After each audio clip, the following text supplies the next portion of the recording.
Cuando escuchas el nombre de José, seguro piensas en túnicas de colores, sueños y grandes palacios en Egipto. Pero antes de llegar a ese lugar de honor, hubo un camino de dolor, traición y lágrimas que casi nadie quisiera recorrer. José no se convirtió en el salvador de su familia de la noche a la mañana. Primero fue el rechazado, el esclavo y el prisionero olvidado. La historia comienza en la tienda de un padre que amaba de forma desigual. Jacob tenía muchos hijos, pero José era el hijo de su vejez, el hijo de Raquel, la mujer que más había amado. Por eso, le hizo una túnica muy especial, completamente distinta a la de sus hermanos. Cada vez que José se la ponía, sin decir una sola palabra, el corazón de sus hermanos se llenaba de envidia. Esa prenda, que para Jacob era un regalo de amor, para ellos era un recordatorio constante de que nunca serían los favoritos. Además, José tenía sueños. Soñó que su manojo de trigo se mantenía firme mientras los de sus hermanos se inclinaban ante él. Soñó que el sol, la luna y 11 estrellas se postraban delante de él. Y con la inocencia de la juventud, se lo contó a su familia. Aún no entendía que hay revelaciones que es mejor guardar a solas con Dios hasta que llegue el tiempo adecuado. Sus hermanos lo escucharon y cada palabra fue como echarle sal a la herida de la envidia.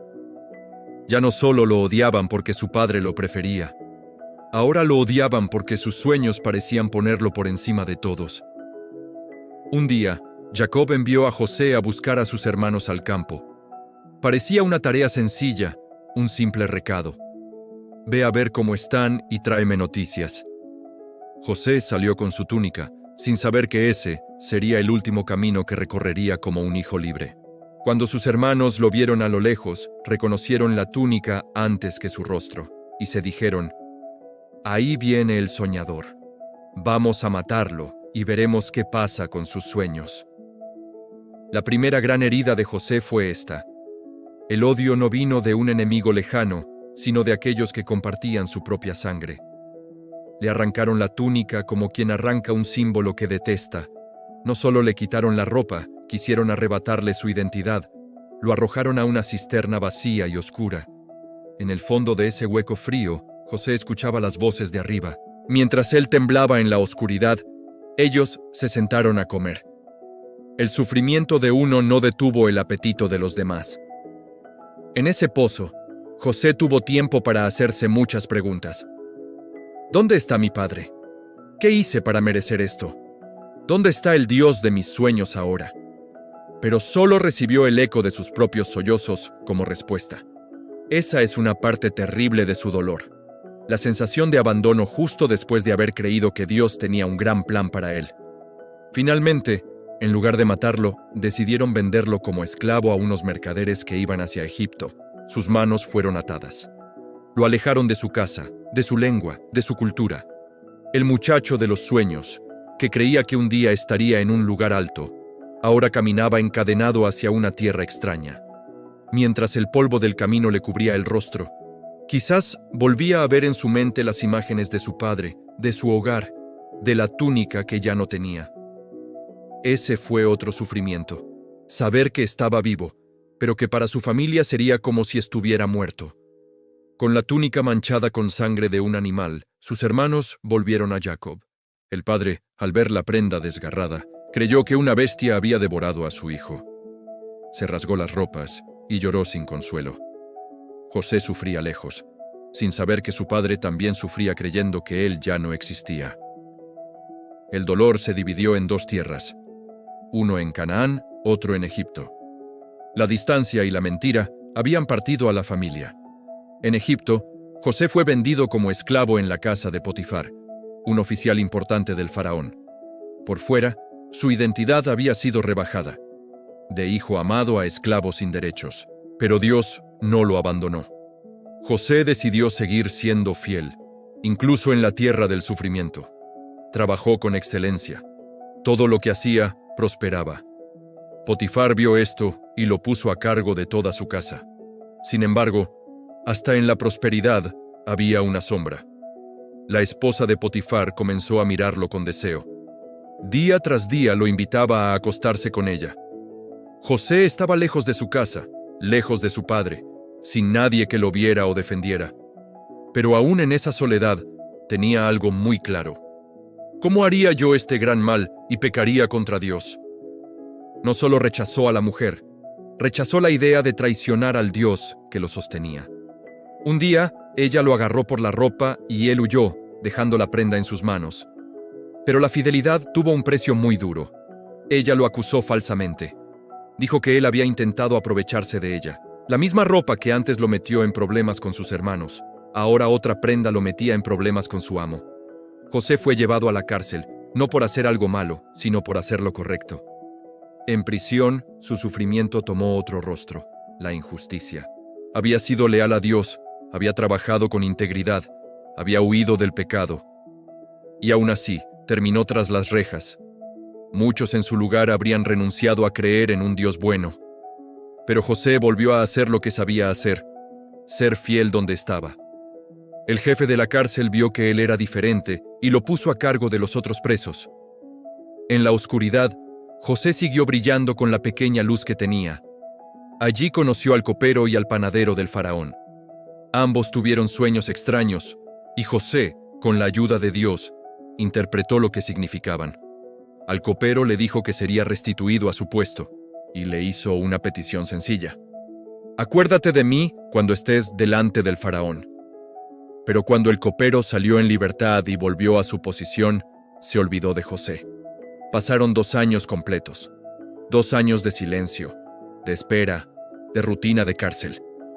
En esas páginas de su vida, el sufrimiento se llamaba olvido. Ser olvidado por los hombres, pero no por Dios. En el cielo, el tiempo de José seguía avanzando. En la tierra, parecía que todo estaba detenido. Hasta que un día, el faraón soñó. Ninguno de sus magos pudo interpretar sus sueños.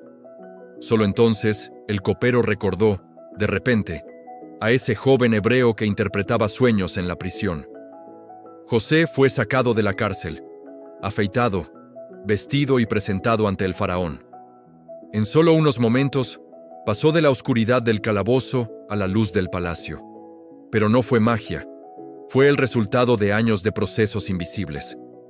José no se paró frente al faraón como un muchacho ingenuo. Había sido quebrantado, traicionado, vendido, acusado falsamente y olvidado. Todo eso había tallado en él una profunda humildad y dependencia de Dios. Cuando el faraón le pidió la interpretación, José dijo algo crucial. No está en mí, Dios será el que responda. Sus sufrimientos lo habían vaciado de orgullo. Ya no se trataba de sus sueños, sino del propósito de Dios. Dios le dio la interpretación. 7 años de abundancia, seguidos de 7 años de hambre. Y también le dio la sabiduría para administrar. El faraón, impresionado, lo puso como segundo en todo el reino. El esclavo se convirtió en gobernador. El preso se convirtió en el administrador de la vida de millones. Pero incluso en el trono quedaba una herida abierta, su familia. Los años de hambre llegaron. Los mismos hermanos que lo habían vendido ahora vinieron a Egipto buscando comida, sin saber que el hombre que controlaba las reservas era aquel al que habían traicionado. Cuando José los vio, su corazón se estremeció. Reconoció sus rostros, sus voces, sus gestos, pero ellos no lo reconocieron a él. El tiempo y la ropa egipcia lo habían cambiado por fuera, pero por dentro seguía siendo el hijo de Jacob. José se quebró varias veces en secreto, se apartaba para llorar. El sufrimiento de tantos años salía en forma de lágrimas viejas. Tenía el poder para vengarse, podía hacerles pagar por todo, pero algo había pasado en su corazón. Los sufrimientos no lo habían vuelto amargado, sino alguien que entendía que Dios puede usar hasta el dolor para cumplir su propósito.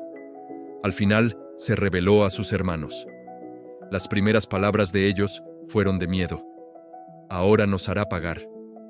Pero las palabras que salieron de la boca de José fueron completamente diferentes.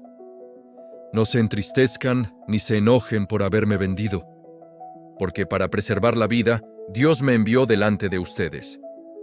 Lo que ellos hicieron con maldad, Dios lo usó para bien. Esa es la cumbre de su historia. Entender que cada golpe fue transformado en un escalón. A través de su dolor, una nación entera fue salvada del hambre. Jacob y sus hijos, el pueblo que más tarde sería llamado Israel, pudieron sobrevivir gracias a que José soportó el pozo, la esclavitud, la calumnia, la cárcel y el olvido.